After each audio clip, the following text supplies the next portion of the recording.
السلام علیکم ورحمۃ اللہ وبرکاتہ۔ اعوذ باللہ من الشیطان الرجیم، بسم اللہ الرحمن الرحیم۔ والارض وما طحاها ونفس وما سواها فالهمها فجورها وتقواها قد افلح من زکاها وقد خاب من دساها۔ صدق اللہ العلی العظیم۔ رب اشرح لي صدری ویسر لي امری واحلل عقدۃ من لسانی یفقهوا قولی۔ رب زدنی علما۔ اور زمین کی اور اس ذات کی قسم جس نے اسے بچھایا، اور نفس انسانی کی اور اس ذات کی قسم جس نے اسے ہموار کیا، پھر اس کی بدی اور اس کی پرہیزگاری اس پر الہام کر دی۔ یقیناً فلاح پا گیا، کامیاب ہو گیا وہ جس نے نفس کا تزکیہ کیا، نفس کو پاک کیا، اور نامراد ہوا، ناکام ہوا وہ جس نے اس کو دبا دیا۔ سورہ الشمس کی تفسیر کا سلسلہ الحمدللہ جاری ہے۔ گزشتہ ہمارے مطالعے میں اس سے پہلے کی 5 آیتوں کی تفسیر اور ترجمانی سامنے آئی، اور جیسا کہ اس کا موضوع ہے نیکی اور بدی کا فرق سمجھانا اور لوگوں کو برے انجام سے ڈرانا ہے جو اس فرق کو سمجھنے سے انکار اور بدی یعنی گناہ کے راہ پر چلنے کا اصرار کرتے ہیں۔ ابتدائی دور کی صورت ہے مکی، اور جب اس وقت جو ہے مخالفت زور پکڑ چکی تھی، تو اللہ تعالیٰ نے اس کے بعد 5 آیتوں کے اندر قسم کھایا ہے، سورج کی اور اس کی دھوپ کی، چاند کی جب کہ اسے پیچھے آتا، دن کی جب کہ وہ سورج کو نمایاں کرتا، اور رات کی قسم جب کہ وہ سورج کو ڈھانک لیتی، اور آسمان کی اور اس ذات کی قسم جس نے اسے قائم کیا۔ تو ابتدائی 5 آیتوں میں ان چیزوں کی قسم اللہ سبحانہ تعالیٰ نے کہا، اور آگے بھی یہاں ان آیتوں آج کے مطالعے میں بھی اللہ تعالیٰ قسم کھا کے ایک بات جو بیان فرما رہا ہے، والارض وما طحاها، اور زمین کی اور اس ذات کی قسم جس نے اسے بچھایا۔ زمین کو اللہ سبحانہ تعالیٰ نے نباتات، انسان اور حیوانات اور کے لیے جو ہے بسنے کی جگہ بنایا، اور زمین کے اندر ہم دیکھتے ہیں اونچ ہے، نیچ ہے، پہاڑ ہے، ندی، نالے، پانی، یہ تمام چیزیں ہیں۔ اور زمین کے بھی جو ہے جس طریقے سے سیب کے اوپر کی سطح چھلکا جیسا ہوتا ہے، ویسا لیئر اتنا ہے جس پر انسان جو ہے اپنے نباتات وغیرہ اس سے پیدا کرتا ہے اور اس کو استعمال بھی کرتا ہے۔ باقی کا نیچے، اس کے نیچے کا جو حصہ ہے اس کے اندر پلیٹس ہیں، اس کے اندر پانی کے چلنے کے دریا یا سوتے جسے کہتے ہیں وہ ہیں، پھر اس کے اندر جو ہے راکس ہیں، پھر اس کے نیچے معدنیات بھی ملتے ہیں، اور زمین کے اندر کا جو ٹیمپریچر بھی ہے، سینٹر آف دا کور جسے ہم کہتے ہیں، اس کا ٹیمپریچر بھی بہت ہے۔ اس کا ٹیمپریچر یہاں انسانوں نے کوشش کی کہ زمین کے اندر گہرا سوراخ ڈالنے کی، لیکن کئی ایکسپیریمنٹ کیے وہ لوگ جا نہیں سکے اس آگے تک۔ اتنا یہ ہے۔ تو اللہ سبحانہ وتعالیٰ کی نشانیوں میں سے یہ اہم نشانیاں ہیں جو انسان اس کو جو ہے مشاہدہ کرتا ہے، تو یہ مشاہدہ کرتا ہے، اور یہ بھی ہم دیکھتے ہیں کہ انسان اس پر بستا ہے، رہتا ہے، بلڈنگز بناتا ہے اور اس کو استعمال کرتا ہے۔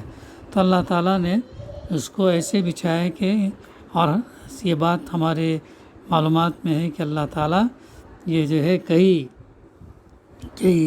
کئی اسپیڈ سے، یعنی اپروکسیمیٹلی 44-45,000 کلومیٹر پر آور کی اسپیڈ سے یہ گھوم بھی رہی ہے سورج کے اطراف۔ نظام شمسی میں سورج کے اطراف یہ گھوم بھی رہی ہے، اور پھر اپنے محور پر بھی، اپنے ایکسس پر بھی جو ہے روٹیٹ ہو رہی ہے سورج کے اس اطراف، جس کی وجہ سے رات اور دن کا نظام چل رہا ہے۔ تو اب جتنا اس کے اوپر ہم ڈیپ میں جائیں گے اتنا اللہ سبحانہ تعالیٰ کی نشانیاں ہمارے سامنے آتے جائیں گے۔ تو پھر اس کے ساتھ نفس انسانی کی اور اس ذات کی قسم جس نے اسے ہموار کیا. ہموار ہمارے جسم کو اللہ سبحانہ تعالیٰ نے ہموار کیا، ایسا جسم عطا کیا جو اپنے قامت راست اور اپنے ہاتھ پاؤں، اپنے دماغ کے اعتبار سے انسان کی اسی زندگی بسر کرنے کے لیے موزوں ترین تھا. اس کو دیکھنے، سننے،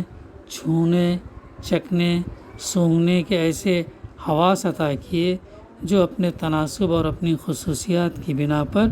اس کے لیے بہترین ذریعے علم بن سکتے تھے. یہ تمام چیزیں اللہ سبحانہ و تعالیٰ نے انسان کو عطا کیے ہیں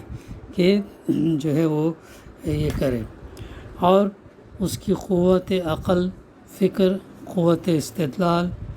قوت خیال، قوت حافظہ، قوت تمیز، قوت فیصلہ،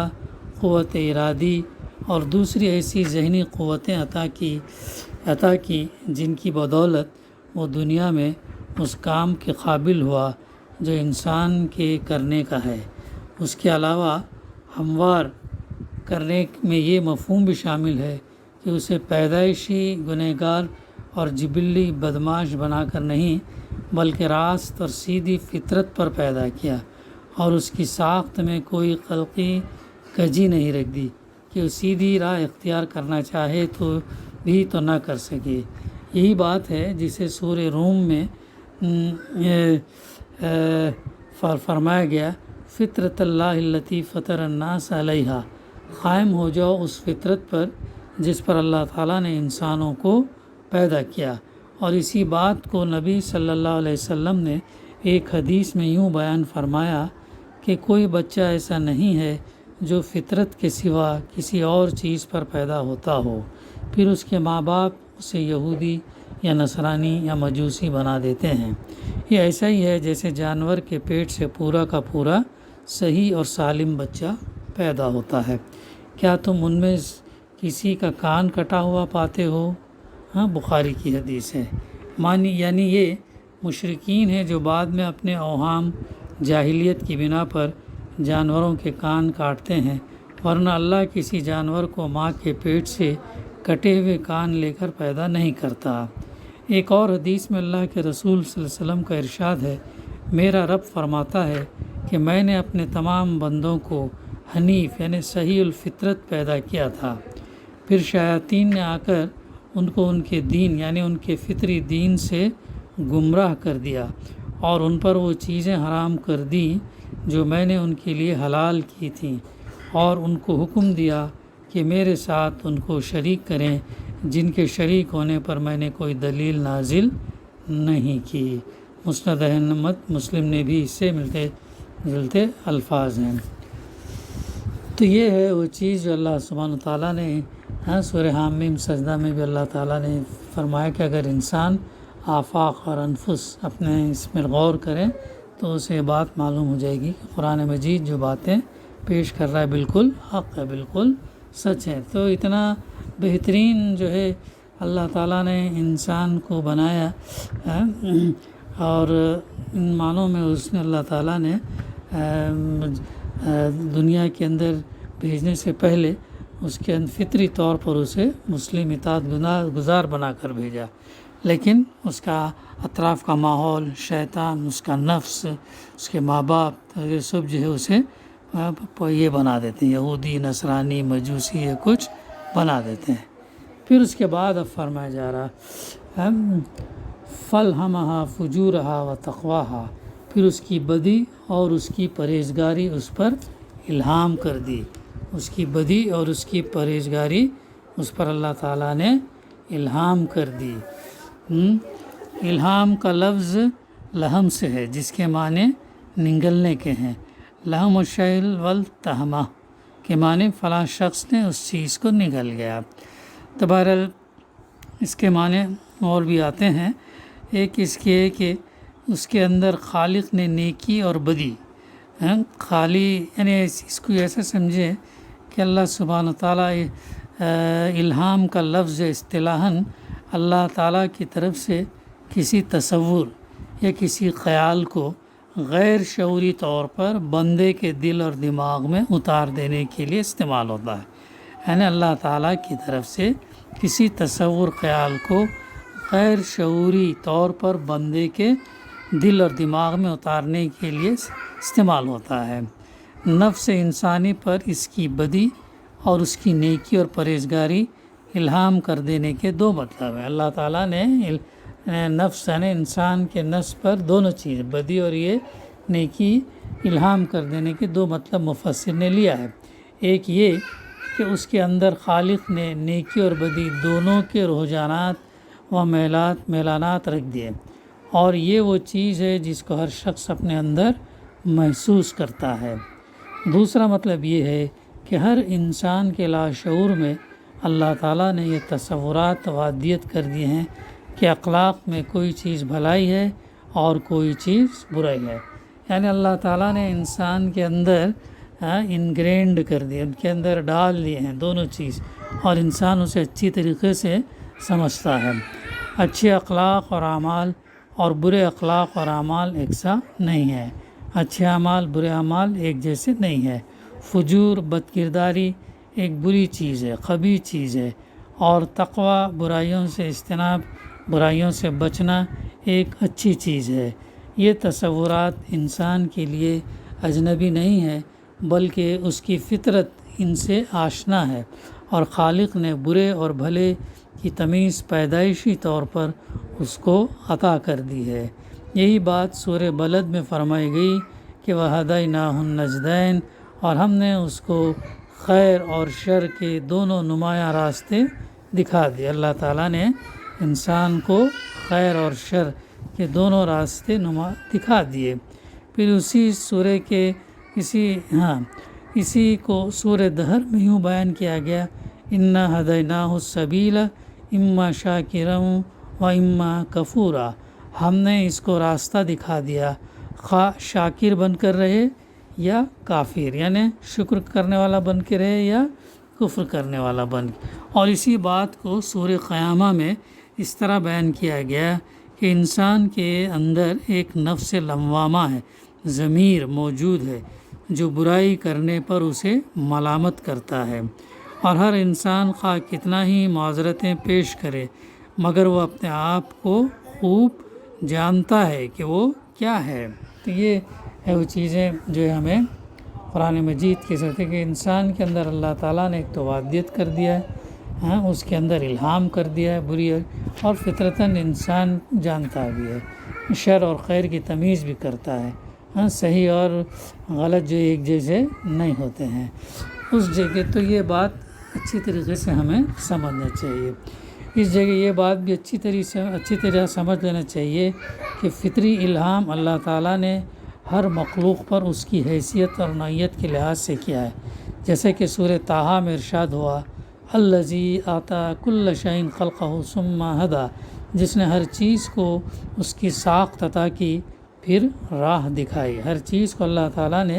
اس کی ساخت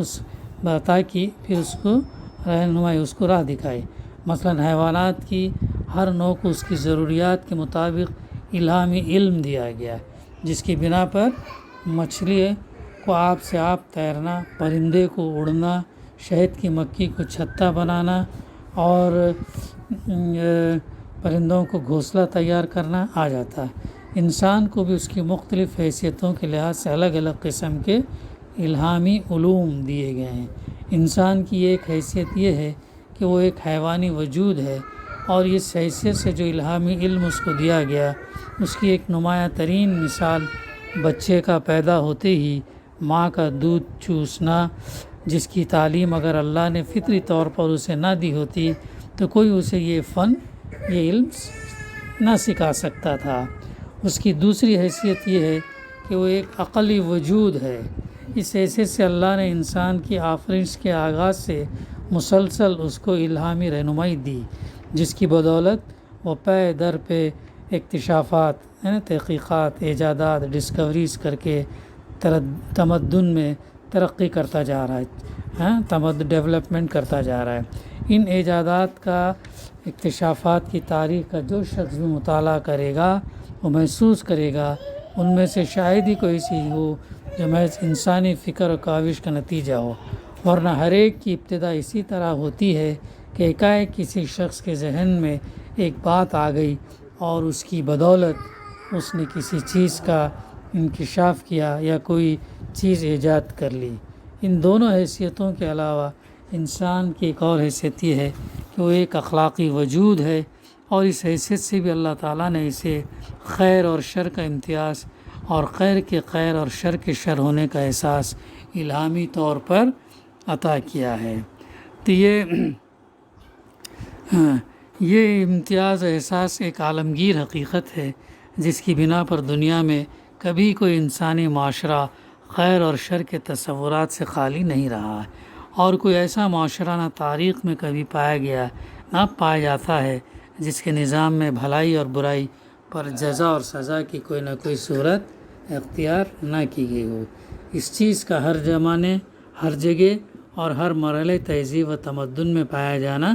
اس کی فطری ہونے کی صریح ثبوت ہے، اور مزید برآں یہ اس بات کا ثبوت بھی ہے کہ ایک خالق حکیم اور دانا نے اسے انسان کی فطرت میں وادیت کیا ہے، کیونکہ جن اجزاء سے انسان مرکب ہے اور جن قوانین کے تحت دنیا کا مادی نظام چل رہا ہے، ان کے اندر کہیں اخلاق کے ناقص کی نشاندہی نہیں کی جا سکتی۔ بخیر انشاءاللہ آئندہ سلسلہ ہم جاری رکھیں گے۔ دعا ہے کہ اللہ سبحانہ و تعالی ہمیں کہنے سننے سے زیادہ عمل کرنے کی توفیق عطا فرمائے، اللہ کی معرفت ہمیں عطا فرمائے، اللہ ہمیں گناہوں سے بچائے، دوزخ کے عذاب سے بچائے۔ ربنا تقبل منا انک انت السمیع العلیم وتب علینا انک انت التواب الرحیم۔ صلی اللہ تعالی علی خیر خلقہ وعلی آلہ وصحبہ اجمعین۔ الحمد للہ رب العالمین۔